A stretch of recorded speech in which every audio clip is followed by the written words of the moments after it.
The original Willy Wonka, Charlie Bucket. So I'm from a small place in upstate New York. Like there was more cows than people growing up. He was the only vet in town that does like large farm animals. Was Charlie Bucket in Willy Wonka. So like it's like we don't have anyone famous from Lewis County except for him. So so okay. Yeah. Okay. Are they older or younger? Oh, those are fun age.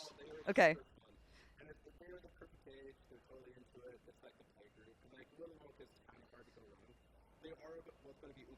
Okay.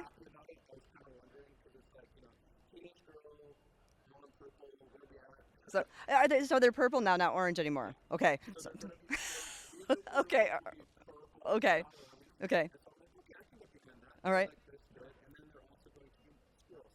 Okay. Oh, when they doing things? Okay. All right. Now, have they always been involved in acting and things like that? Mm-hmm. Okay.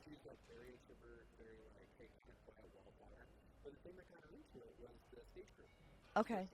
She like being behind the scenes.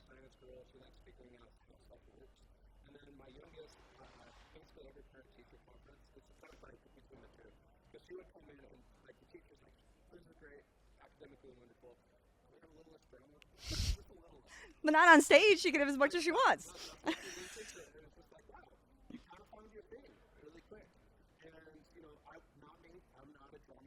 Okay. You never did any theater or anything? Okay.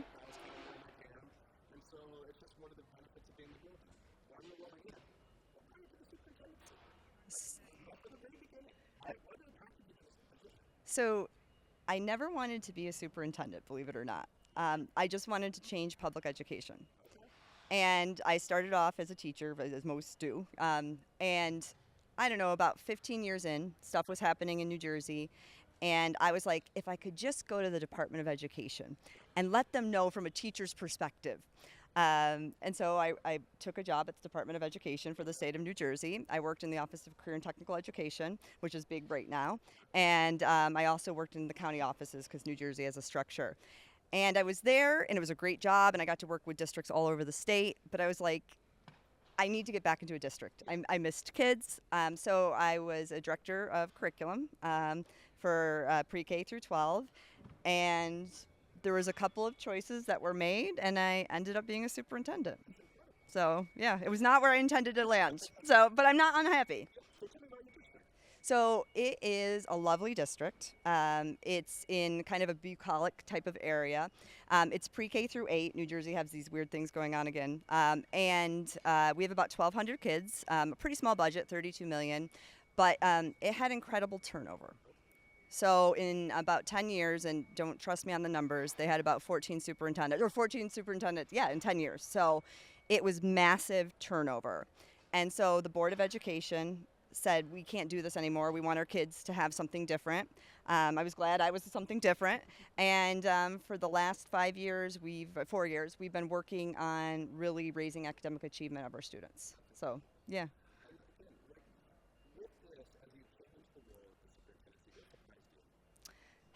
I don't know if anything surprised me. I think I didn't expect people to think I was a nameless, faceless person. Right, some of the responses, like I just want to help kids, right? And some of the responses from the community, I was like, I'm not a bad person. Like I'm like here to help you in your community. But I think relationships helped get past that. So that was the surprising thing. Also surprising thing is like you have to like cut people sometimes with budget, and that's someone's livelihood. And so having to make those types of decisions when that's not something you enjoy doing, that's not fun either. So.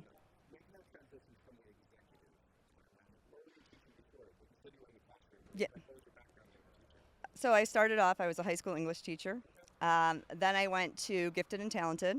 Then I went back to high school English. Then I did project-based learning and technology and gifted and talented. So it was all project-based learning. It was fantastic. I had the kids for 2 years. We won Odyssey of the Mind. We won Worlds. I'm just saying, you know. But it was fantastic. But I wanted to change more, and I wanted it bigger than the classroom level.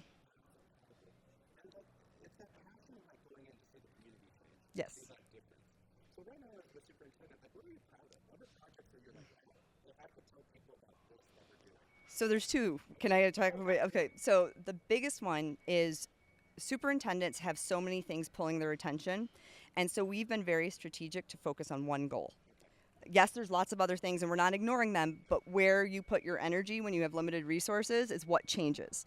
And so we are working on 80% of our students proficient in ELA in 3 years. And this is year one of that work. We're already pretty high because we started the work before this goal, but it's been pretty amazing. So very proud of the work, consistent growth. We've been really granular on what we need to do to get there. We do 30, 60, 90-day check-ins. Every principal has a plan with data, and I don't know if everybody loves it, but at the end of the day, if kids can read and write well, like, they're going to think well. And then the other is our strategic plan, and every superintendent does a strategic plan. But what I did is I put teachers in charge of each part of the strategic plan. So I made them goal champions because, again, I wouldn't have left the classroom if I had more say in like what I could have done.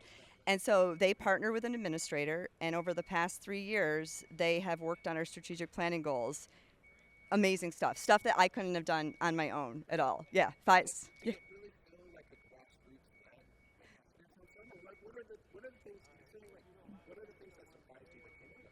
So I don't know if it surprised me because I don't think people always put enough faith into teachers, but just how much they can do when you give them the leeway to do things like teacher efficacy, right? Um, John Hattie says one of the biggest movers of student growth is teacher efficacy. Yet we give teachers prescribed programs and we don't let them do things. And so I think giving them that opportunity to do what's important to them, like we have a green teams, there's Sustainable Jersey Schools. They are doing a waste audit. They're on year 2 of it. They've moved from 6 garbage bags worth of food waste to 2 in each lunch period. Right? But that wasn't anything to do with me. That was all teachers and the kids, and like it came from the ground up. So yeah, yeah, yeah, yeah.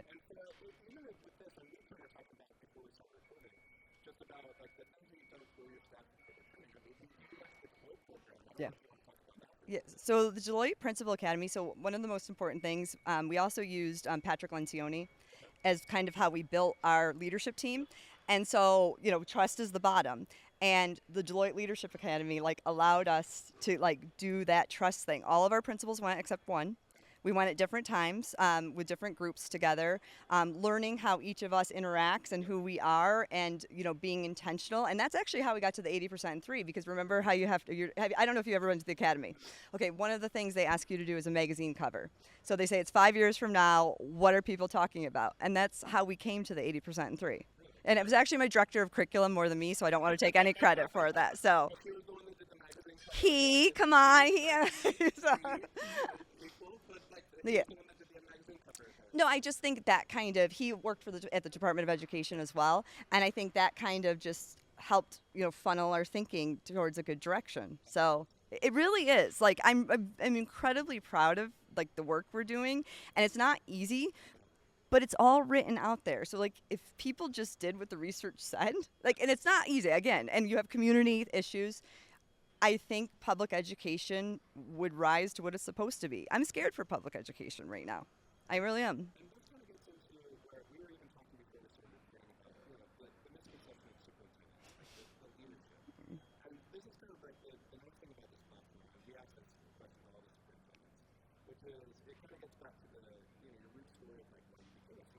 Mm.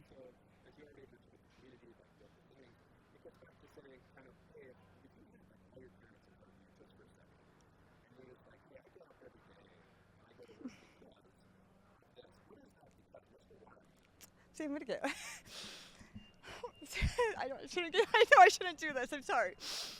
Um, I really think like life is not fair, right? And that's just part of what it is. But no matter what zip code you're born in, a good public education should give you access. And so I think if we can give kids the ability to live up to their full potential, we can fix a lot of the problems. And it's not because you went to Phillips Exeter Academy, and it's not because you went to the top private school. It's because you had a public school education where people believed in you, and it became the great equalizer. So, okay. Okay. Hmm. Yep. No.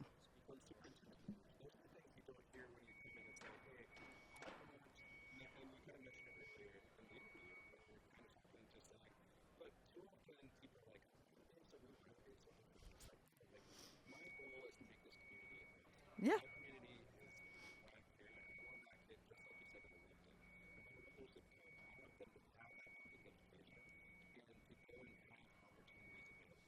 Yeah.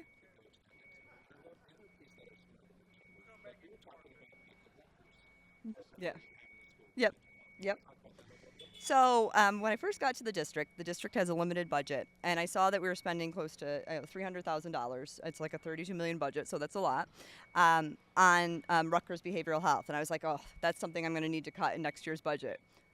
No, like what the kids and what our teachers and everything get out of having an on-site mental health provider, it's worth 3 times that.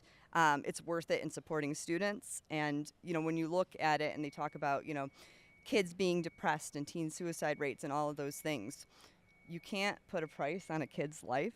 And the fact that we have that support in our district, we're looking at possibly more cuts coming forward. That's not something we're going to cut.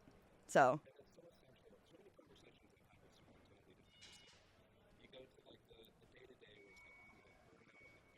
yep. Yeah.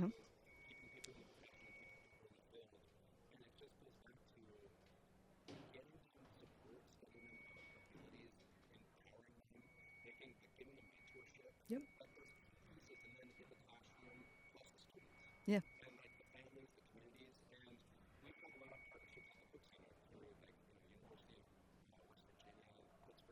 Yep.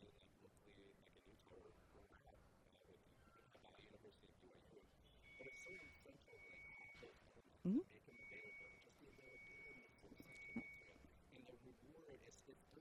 Yeah. Yep. Yep.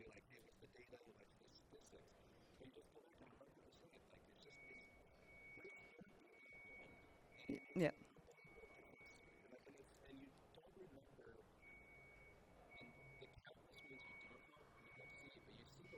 Yep. And you have to trust because like there's not a 13-year-old that's going to be like reflective enough to say thank you so much for giving me that support that I need. Maybe a few, but yeah, we do this job with the hope that it makes a difference, not always having the confirmation that we've made a difference.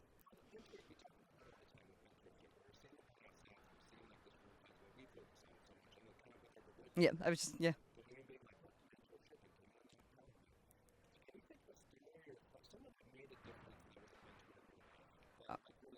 So I always say two. Like I can never stick to the one. I'm one of those. But I'll go back to it in a minute. But I do want to say what the Deloitte program does with the mentorship. I learned so much from that. And even though that's not like a true mentor program, the examples that are set by some of the people there, that has helped me in my leadership. But I've had two fantastic mentors. Yeah, I've had many more than that, but more formal ones. One is Dr. Johanna Roberto, former superintendent. She was actually the interim superintendent before I started at Clinton Township. And she was also on my chair for my dissertation. And also Roger Jinks, who was, again, a former superintendent, but he worked for the Department of Education. And he is just a giving, kind leader, but still creates high expectations and people want to please him. So those two individuals have really helped me become a better superintendent.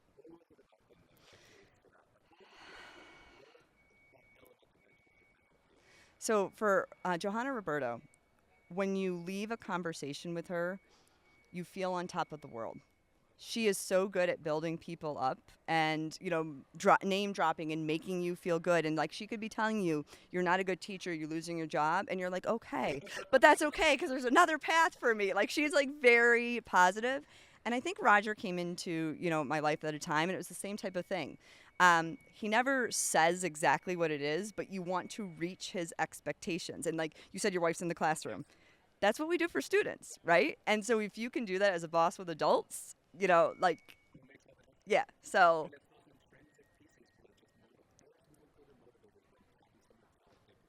Yes.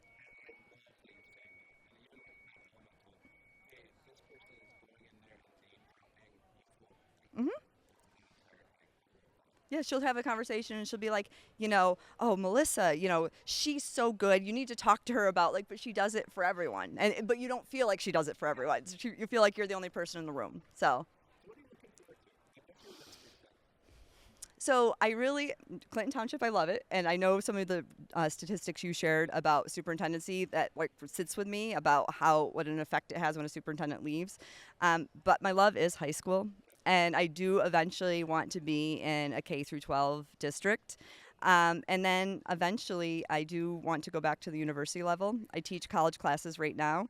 Um, New Jersey City University. So it's up near New York City. It's a small public college, gives a lot of access to kids who might not have access. But with AI, I'm trying to learn how to teach an online class a little bit differently, but some kind of research or support of teachers or something just to make the profession better. So thank you so much. I really appreciate it. Thank you.